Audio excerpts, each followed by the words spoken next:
قدرمنو ښوونکو مبارک آیت مې د تاسې حضور کې تلاوت کړ. الله رب ذوالجلال سورة فاتحه کې فرمایي الحمدلله رب العالمین. په دې کې مې هدف او غرض دا ده الله مربي ده، الله تربیت کوونکی ده، او په داسې شکل سره چې هر شی خپل هر مخلوق په تدریج سره کمال ته رسوي.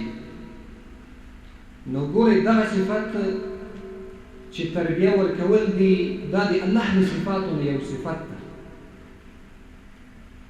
نو په دې بنا باندې الله دغه خپل صفت په تاسو کې ایښی.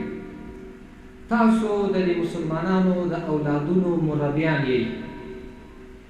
د مسلمانانو د اولاد تربیت تاسو کوئ. خو ګورئ الله څنګه تربیت کوي.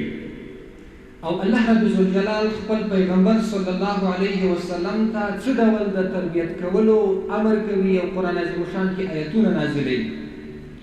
او همدارنګه د پیغمبر علیه الصلاة والسلام د تربیت طریقه څنګه وه، په دې باندې انشاءالله بحث وکړو. الله وایي الحمدلله رب العالمین.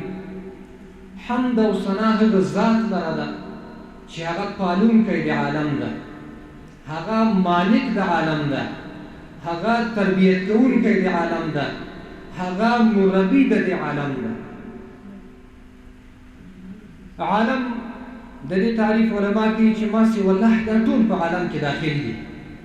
څومره کائنات چې دي، څومره موجودات دي چې الله پیدا کړي دي، که موږ تاسو سره علم شته او که موږ تاسو سره علم نشته، که د اسمانونو مخلوقات دي، که د ځمکې مخلوقات دي، هغه که د الله پاک هر قسم مخلوق ده، هغه که مایعات دي، که جمادات دي، او که نور هغه انواع د مخلوقاتو دي، الله دي الله د دې ټولو تربیت کوي، پرورش کوي او په تدریج سره کمال ته رسوي.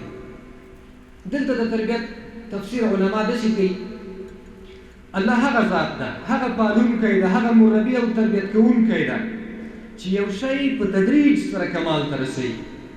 دې کې موږ تاسو ته یو درس ده، یعنې موږ هم نشو کولی چې په یو ساعت یا په یوه ورځ کې د یو چا تربیت وکړو، سره له دې چې د الله پاک دا قدرت ده، په دې قادر ده چې په آن فن کې، په آن واحد کې د یو شي تربیت وکړي.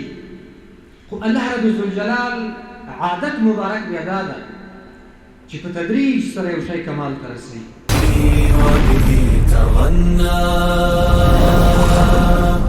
تهاب الأسد وطأتنا لأننا لغير الله كلا ما ركعنا.